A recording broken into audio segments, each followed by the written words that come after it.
Hi, this is Randy Kirk, and this is probably my last video of the year. Maybe it won't be, but I'm going to kind of switch gears a little bit here today.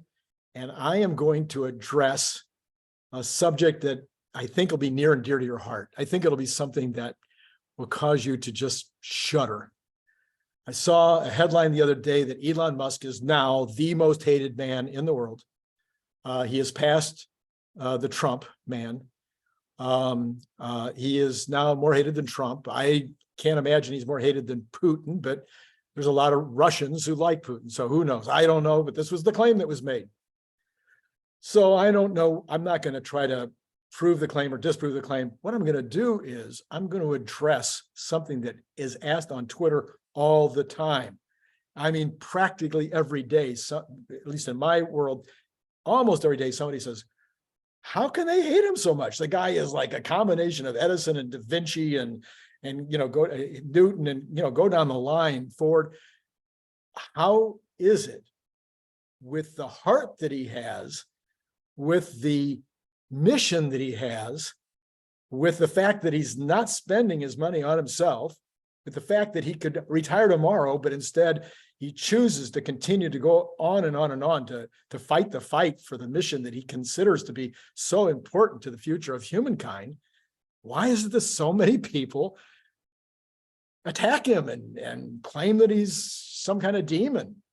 Even senators and Congress people and the president ignores him. So why is that? What's going on? Now, you probably already have some ideas, and you probably maybe thought about it before, and maybe there'll be nothing in this video that'll be new to you. But that's what people say about the book too. People say, oh, your book, the Elon Musk mission. I watched so much YouTube video about Elon that I doubt there's anything in the book that's going to surprise me. Okay, so I've made a guarantee a while back. I said, if there isn't something on every page, well, did I say every page? Yeah, I think I said, if there's not something on every page that's new to you, hit me up on Twitter or someplace else, send me an email, and I'll give you your money back. How's that? I'm promising you that there's new stuff on every page of that book. Because why? Because I and my three compatriots did tremendous amounts of research. And because two of those guys are scientists, and so they know way more about the stuff than I do. So anyway, that's the challenge. Pick up the book, give it to your friend. All right. So why is Elon Musk so hated?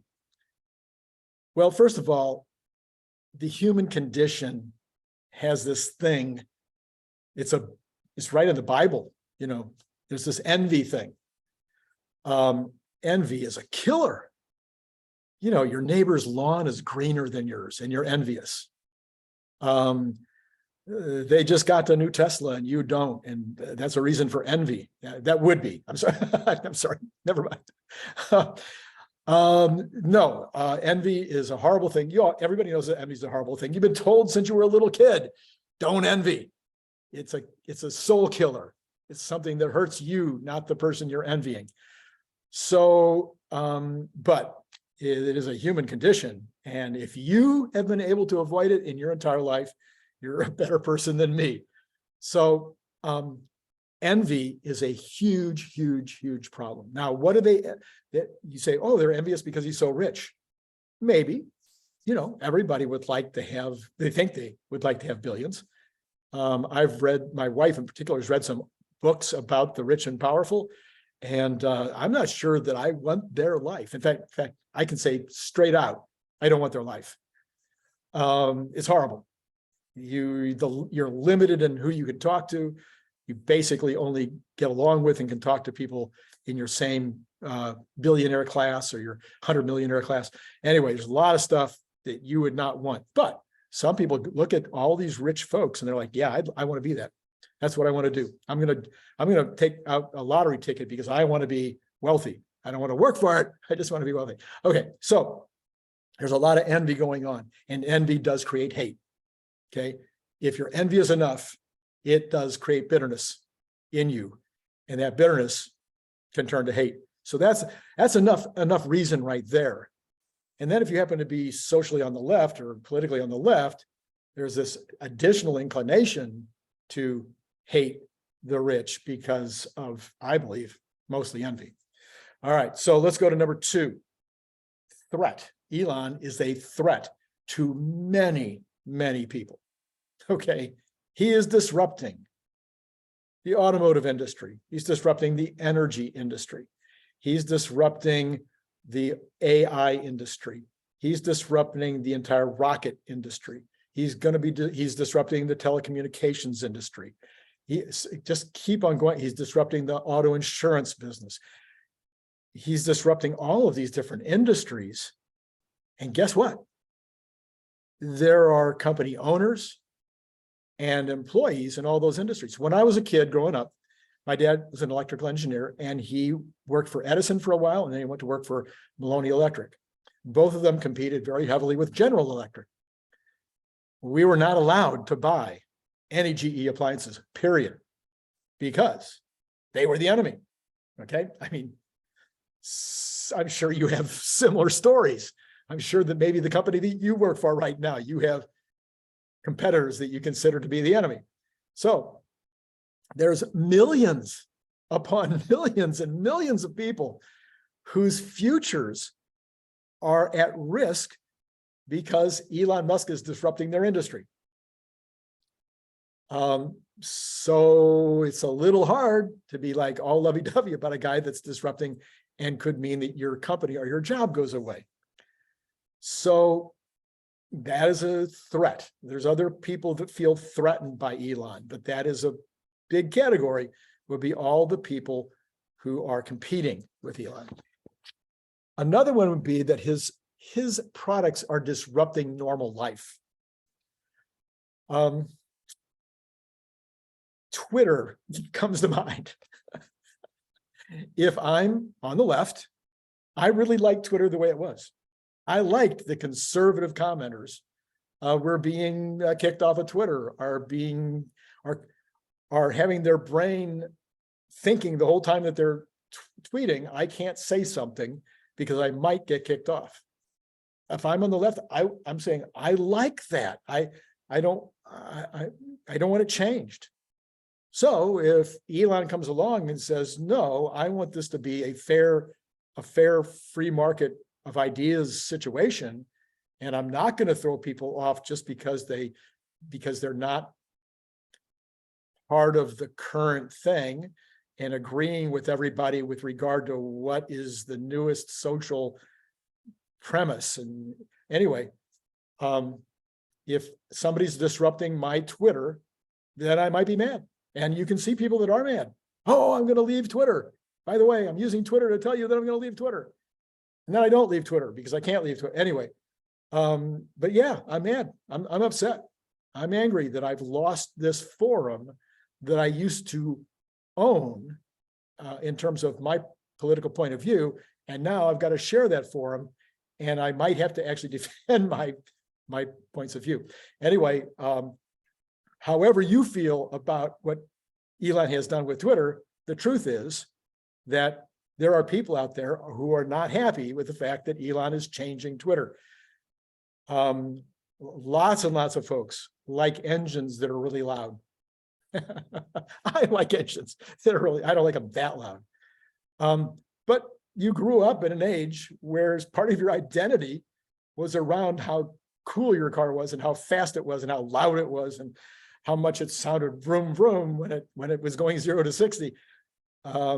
If your identity is largely made in that environment, the fact that an electric car is that's the noise that it makes, is disrupting part of your identity. Now, if your brain cells are all working, the car is way faster than the car that you used to have, and it's way more fun to drive, and it's way safer at the same time. Besides, it used to be that you had to sell your really fast, fun car in order to buy a minivan when you got a family. Now you can seat 7 people or 5, 6, 7 people in your sedan, and it still goes 0 to 60 in 2 seconds or 4 seconds. Or, I mean, it's just, I'm not sure why I still want the engine to make a big noise if I'm that person, but it's a threat. It's a threat to my lifestyle, from my zeitgeist, the way I grew up, my social environment. how I see things in the world. So why are you messing with that? So it's a threat. It's a threat. Okay. The next category would be the self-righteous. So there's a bunch of folks out there right now who have points of view, and their points of view may be valid, they may not be valid. It doesn't really matter. I have points of view that may be valid, and I am maybe self-righteous on some of those. Have you been able to? This is another category. Have you avoided envy? Oh, have you avoided being self-righteous? No, none of us have, okay? But if you're honest and you're looking at the current social milieu, there is more of this self-righteousness right now coming from the crowd that wants to cancel people. And the self-righteousness is, I know what I'm talking about. I am 100% right. And if you don't agree with me, you're evil. Well, if you feel that way, then it doesn't matter whether your politics, in this particular case, Elon Musk politics, I can tell you they're center. I'm a conservative. He's center. I'm not a radical right-wing QAnon or whatever. Maybe you are, and I'm sorry, but I'm not a QAnon. I am a pretty much down the middle conservative and who happens to love the environment. I do not believe in that global warming is as big a risk as some people think it is, but I do like clean air. I live in LA. I want cleaner air even than we have now. So I believe in clean air. I believe in sustainability. I believe in all the things that Elon believes in and the direction that he's taking. He's middle of the road, and he's even liberal on some issues and was more liberal before. So there's a whole bunch of folks, though, that believe that it's the appropriate thing to do to cancel folks who they don't agree with. That group hates Elon. So that's another group. Doesn't matter that he is doing more than anybody else to advance the causes that they say matters to them. It doesn't matter at all. It doesn't matter that free electricity would be the greatest boon to the poor of the world of anything that's probably happened in history.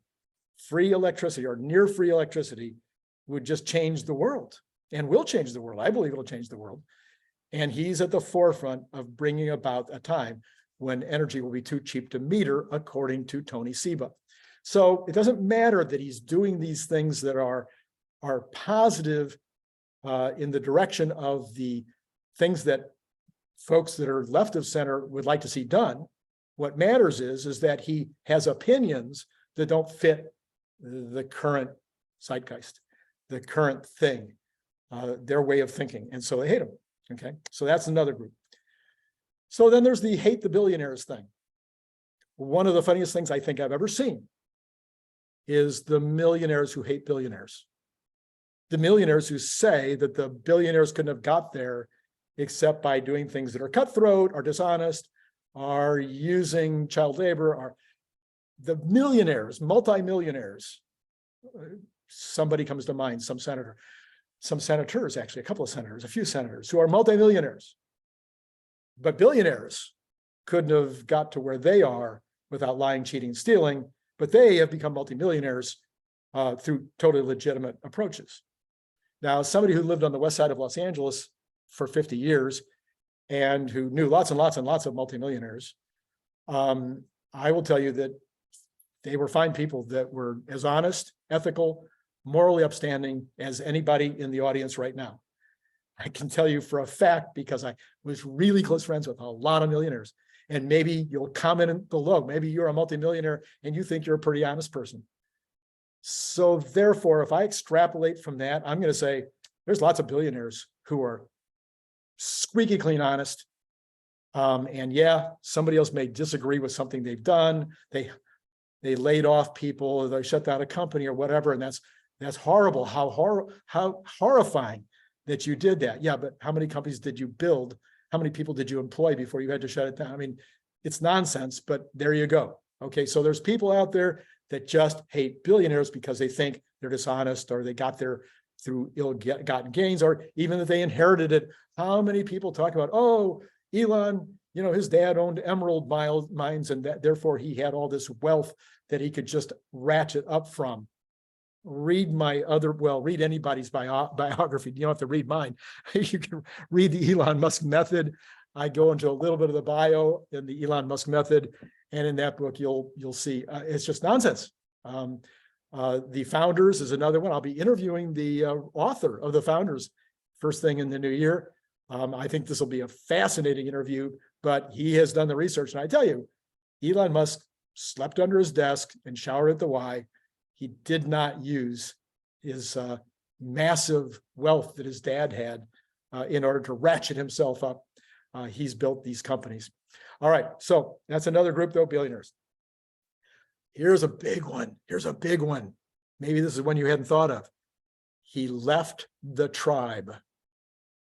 I'm sure that maybe in your life, you've been in a tribe.